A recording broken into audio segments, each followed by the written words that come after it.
আবার একটু ছোট ব্লগ নিয়ে আপনাদের সামনে আমি এসে গেছি। এটা তো আপনি জানেনই আমাদের বাড়ির সামনের খেলার মাঠ, এই যে তার গেট। ঠিক আছে, এবার এখানে ছোট ছোট গাছ কিছু লাগানো হয়েছে, দেখে এত ভালো লাগছে। এই দেখুন, এটা তো একটা ফুলের গাছ জানেন। এই দেখুন, একটা ছোট্ট চারা গাছ লাগানো হয়েছে এখানে।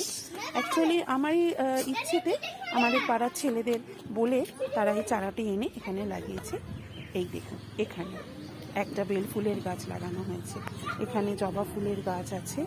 ঠিক আছে, এখানে আপনার এই যে জবা ফুলের গাছ দেখাতে পাচ্ছি, দেখুন জবা ফুলের গাছ। এখানে ওই পেপার ফ্লাওয়ার লাগানো হয়েছে, পাহাড়ি পাতা, পেয়ারা গাছ। ঠিক আছে, মানে ইচ্ছে আছে এই মানে পুরো আপনার পার্কের দুটো ধারে গাছ লাগিয়ে সুন্দর করে ভরিয়ে দেবো। আর এই গেটটাকেও এখানে ফুল দিয়ে গাছের ফুল দিয়ে এরকম ফুলের বাগানের টাইপের করে দেবো। অবশ্যই জানাবেন যে